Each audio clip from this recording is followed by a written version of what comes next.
only round one, and there is no shortage of drama in these NBA playoffs. Good morning, everybody. We're going to get you all caught up. Welcome to Undisputed. I'm Jen Hale. That's Skip Bayless and Shannon Sharp. Hi, guys. How are we? Good morning. Good morning. Here come the Suns. Last night, Mr. Sharp, was why I picked the Suns to win it all. If it took everything they had. There ain't no way you feel as confident going into this series as you right now because they got one game. They went to Phoenix and they did what they wanted. Last night was a tour de force. It's why the Suns are going to take over this series. Okay. All I know is Kawhi still looked like the best player on the court. Yeah, did he really? Yeah, Kawhi. I thought there were 4 players on the other team better than he was. I ain't going that far. I ain't going that far. It's going to be a good series. I tell you what, all this talk about Kevin Durant, guys, and we forgot there's this guy named Devin Booker who's pretty darn good as well. Yeah. And this guy named All Chris right, Paul. let's start this morning, though, with the controversy in that Kings-Warriors game. Draymond Green, he's now received a 1-game suspension for stomping on Domantas Sabonis. That means he's going to miss the Warriors' pivotal Game 3 at home against the Kings. The NBA said in a statement, quote, "The suspension was based in part on Green's history of unsportsmanlike acts." All right, Shannon, on a scale of 1 to 10, how surprised are you that Draymond did indeed get the suspension? Probably a 4, a 5. I thought Skip, we talked about it, he might get suspended, but I say, but they did give Sabonis a flagrant. They did. So they might say that, since you initiated, you instigated it and caused Draymond to do this. But when you read that, they said history, priors matter. Yep. In sentencing, when you do a run afoul with the law, priors matter. Yep. Have you done something like this before? Have you been in trouble with the law before? Skip, he just did this last year with Memphis. I don't understand why when Draymond gets ejected from the game, why he just can't lead the court in a timely manner. That's the question. There you go. Why must he be Hulk Hogan at WWE? There you go. There you go, standing up on his chair. And then he's yelling female body parts. Come on, Draymond. I got it. Skip, you would like to think a wise man learns from other mistakes. Yeah. A fool will learn from his own. How many times must Draymond be a fool? Now, in 2016, he said many believed that he cost his team a championship by getting suspended Game 5. He said, I've learned my lesson. It clearly shows he has not learned a lesson. What? Skip, and I get he's like, when the guy was grabbing my foot. Normally, as a football player, Skip, if I'm going in one direction, a guy grabs my foot, I'm jerking it. When I put it down, it's going to go this way.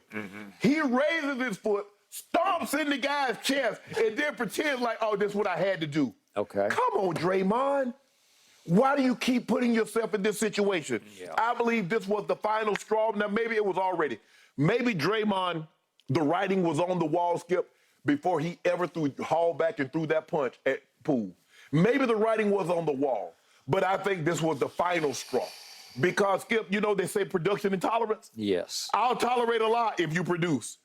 Where's the production that meet the tolerance of the behavior that Draymond keep exhibiting? Yes. He's a different player. He's not the same player in 2016 as he is today. He was a much better player then. Agreed. Had he not got suspended, they won the game. He might have been Finals MVP. You remember that Game 7 that he had, Skip? Did he? It was a monster. Maybe the greatest game I've ever seen him play. Yeah.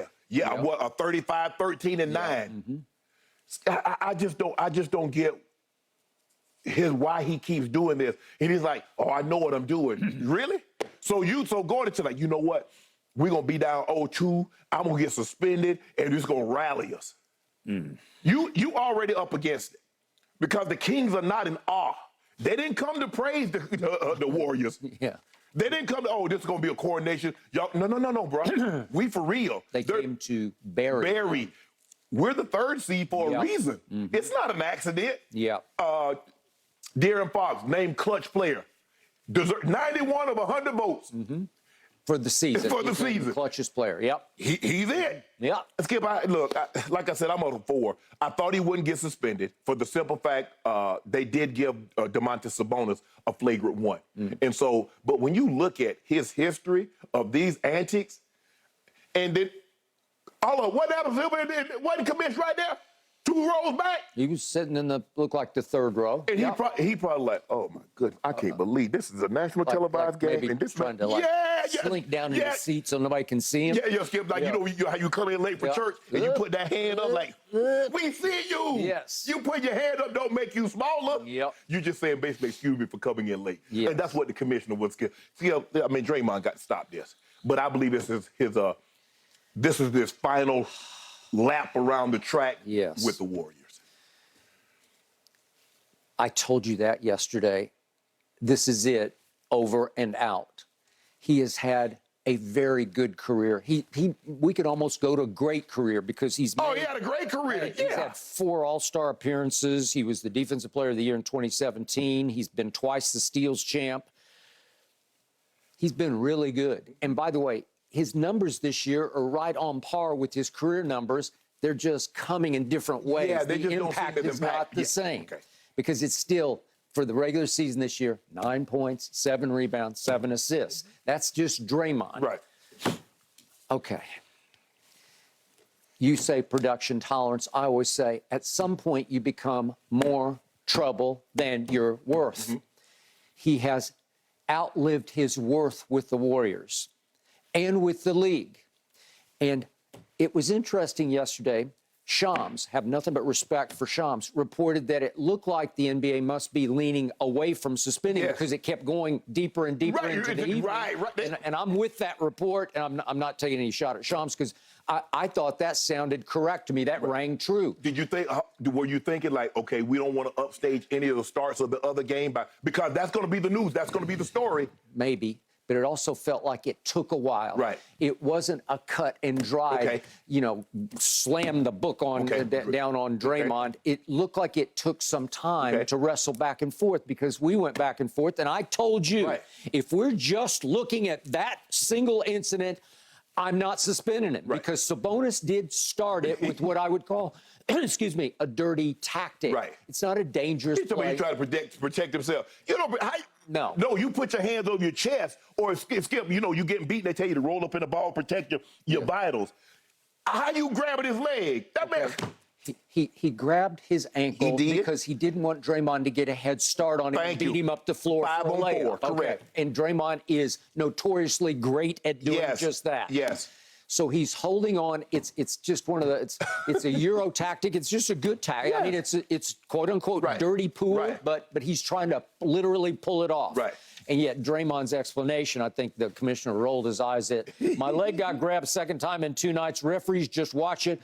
I've got to land my foot somewhere, and I'm not the most flexible person, so it's not stretching that far. I can only step so far in pulling my leg away, so it was what it was. No, it wasn't. You stomped because you were sick and tired of Sabonis banging you, crashing you, and just 3 minutes earlier, I showed you yesterday, we talked about it, there was another play that went out of bounds, and he butts him. He just butts up against him and knocked him back. And they called a foul on Draymond, and then they challenged, and Steve Kerr got it overturned. Right.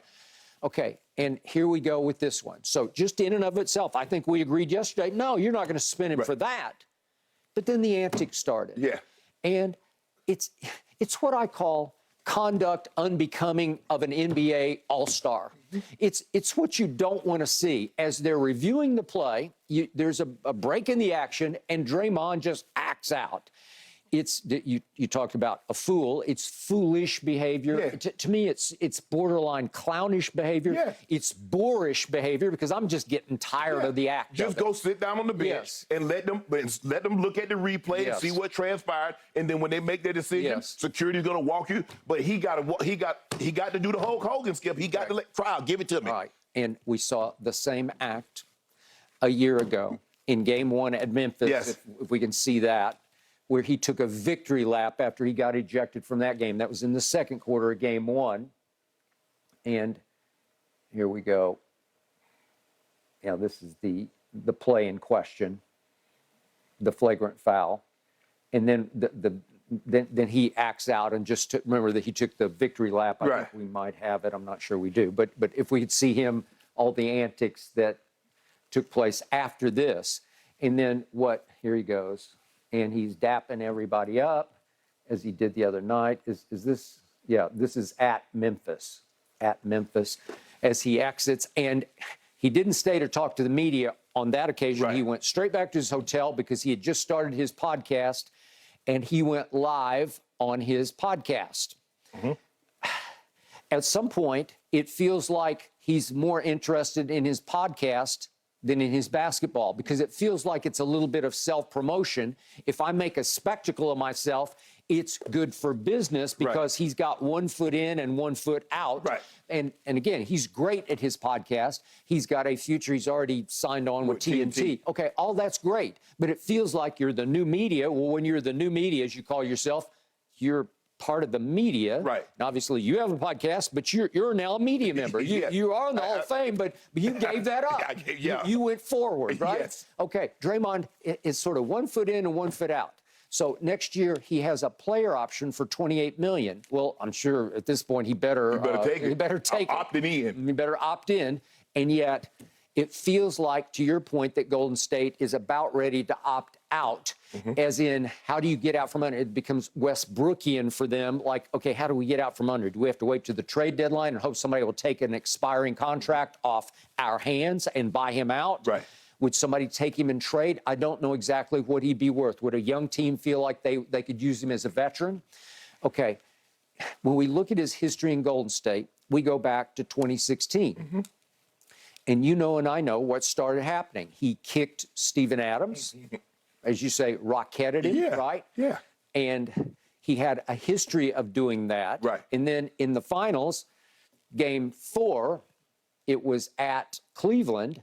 He got into it with LeBron. He yells at him. He calls him the B word. And then they go up the floor and get tangled up, and he punches him in the below the belt region. I'm watching how he kicked Steven Adams. He just kicked him. Yeah. But he's not flexible, though. He showed that looked pretty flexible to me. You know, I got to tell you, Steven Adams, I saw in the Athletic poll, was voted as the second player on the list that you wouldn't want to fight. Right.